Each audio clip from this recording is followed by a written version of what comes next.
Imagine this. A baby deer is born, and within an hour it's already standing on its own feet. A baby sea turtle hatches and immediately races toward the ocean. But a human baby can't walk, can't feed itself, and can't even hold up its own head. For months, it's completely helpless. So here's the mystery. If our ancient ancestors lived in a world filled with predators, freezing winters, and constant danger, why would evolution create the most vulnerable baby on Earth? The answer isn't weakness. It's the very reason humans became the most intelligent species that ever lived. At first glance, human babies almost seem unfinished. Compared to other mammals, they're born incredibly early in their development. A chimpanzee baby can cling to its mother's fur almost immediately. A foal can run beside its mother within hours. Even wolf pups develop much faster than we do. So what went wrong with humans? Nothing. In fact, everything went exactly right millions of years ago. Our ancestors faced a strange evolutionary problem. Their brains kept getting bigger. Larger brains meant better memory, better planning, better tools, and ultimately better survival. But there was a catch. A bigger brain also meant a much larger head. And that's where evolution hit a biological limit.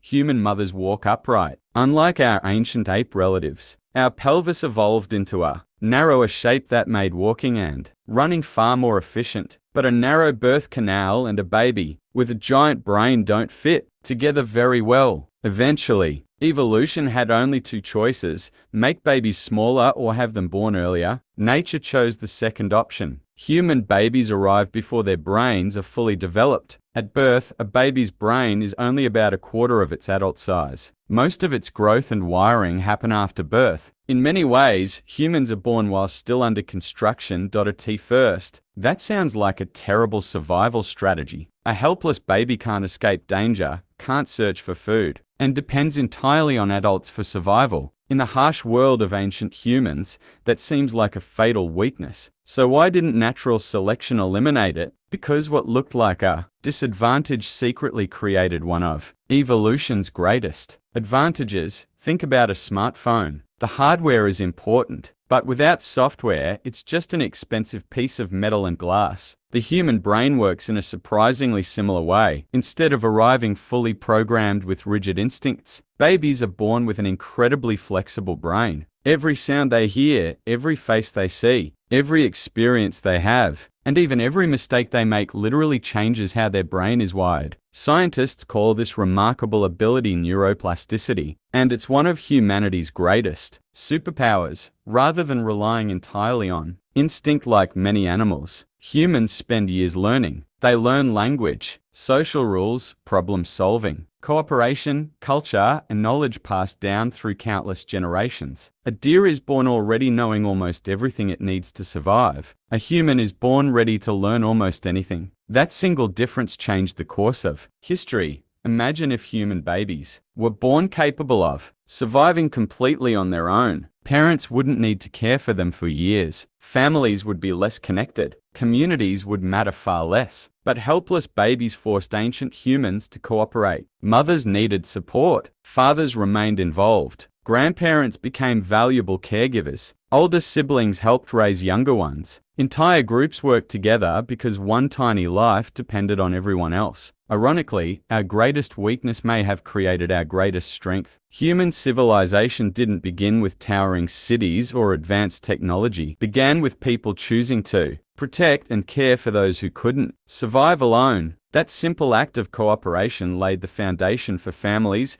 communities, and eventually entire civilizations. And there's one final twist. Even though human babies seem incredibly fragile, they're already doing something extraordinary. From the moment they're born, they're studying the world around them. They recognize familiar voices, imitate facial expressions, follow where your eyes are looking, and constantly absorb information from everything they see and hear. Long before they can speak their first word, they're learning how to think, communicate, and connect with other people. While many young animals are learning how to walk, human babies are learning how to become human. So the next time you see a newborn who can't even lift its own head, remember this. You're not looking at evolution's biggest mistake. You're looking at its boldest gamble. A creature born helpless, not because evolution failed, but because that vulnerability gave it the freedom to learn, adapt, and imagine. A creature born unfinished, so it could spend a lifetime becoming limitless.